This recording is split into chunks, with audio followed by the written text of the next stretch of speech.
Après, quand on enlève tout ça, et pourtant je suis supporter du Paris Saint-Germain, moi j'ai trouvé l'équipe de Manchester City vraiment très faible, surtout après cette deuxième mi-temps.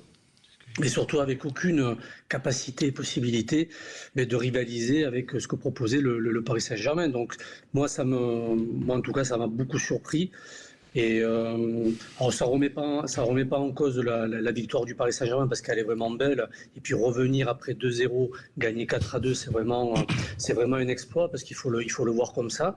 Mais après, en tout cas sur la Ligue des Champions, je demande quand même à voir une confirmation parce que Paris, déjà la première mi-temps, les 2 buts qu'ils prennent, doit encore être beaucoup plus solide s'ils espèrent être au moins dans le dernier carré ou aller loin dans cette compétition. Michel Moulin, peut-il y avoir un effet remontada, un effet victoire contre City pour le PSG? Non, Votre ancien club, vous aussi, Michel. Moi, je me suis régalé parce que j'avais une équipe de jeunes contre une équipe d'anciens.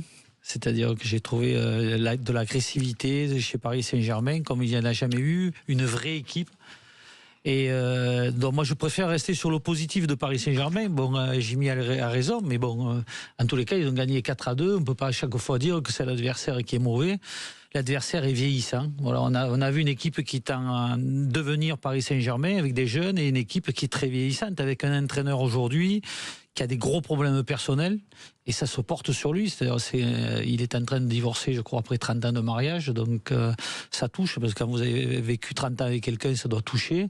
On sent ce garçon un peu perdu sur la touche. Alors que c'était même les plus grands donc peuvent avoir des problèmes. Mais moi je reste sur Paris Saint-Germain. J'aurais pas mis un iota sur Paris Saint-Germain la veille en disant Manchester va les bouffer, parce que je voyais Alan contre Marquinhos et tout, je voyais Foden. Et à l'arrivée, on a vu des Parisiens qui ont fait un super match. Donc il faut rester là-dessus, il faut à un moment donné. Et je crois ce que je vous dis, alors là c'est mon analyse, j'ai pas eu d'analyse, c'est ce truc je suis contre, mais de pas avoir d'avant-centre en première mi-temps, Lee a perturbé le milieu de terrain de Manchester, parce qu'ils sont comme contre l'OM, ce que je vous ai expliqué la dernière fois contre l'OM, ils se retrouvent à 4 milieux contre 3, donc ils se promènent. Et au moment que Guardiola voit ça, il fait rentrer des milieux pour faire sortir un défenseur à la mi-temps, et là Enrique fait rentrer un attaquant à la place de milieu de terrain.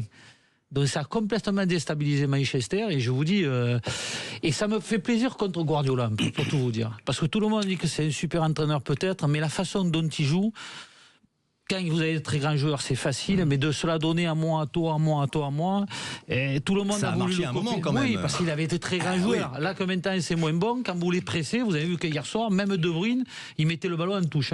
Pour moi, c'est pas un City usé, c'est un City carbonisé, complètement amorphe à partir de la 65e minute, à 2-0. Enfin, regardez, quand Paris revient à 2-2, City ne réagit pas, les mecs sont cuits, ils sont pas sur le ballon, ils sont en retard. Surtout, on parlait de Bruyne. De Bruyne, en fait, il n'est pas revenu depuis qu'il est revenu. Depuis la blessure, exactement. Absent. Ouais. Après, il faut reconnaître une chose. Bon, quand on est mené 2-0 par City, au moment où il marque le deuxième but, qui, à cet instant, imagine que Paris va revenir à 2-2 Personne. Mais alors, moi, match fondateur, j'y crois pas une seconde. Je pense que Paris n'a de toute façon pas l'équipe, pas l'entraîneur et pas les armes pour espérer quoi que ce soit en Ligue des Champions. Puis il faudra m'expliquer un jour comment on dispute la Ligue des Champions sans avant-centre. Moi, je suis tout à fait d'accord avec ce que dit. Pour moi, c'est pour ça que je m'avance pas là-dessus. Sud Radio, 20h-21h. But Football Club, Lionel Rosso, Michel Moulin, Karim Zeribi. Avec Idexport, la passion du sport.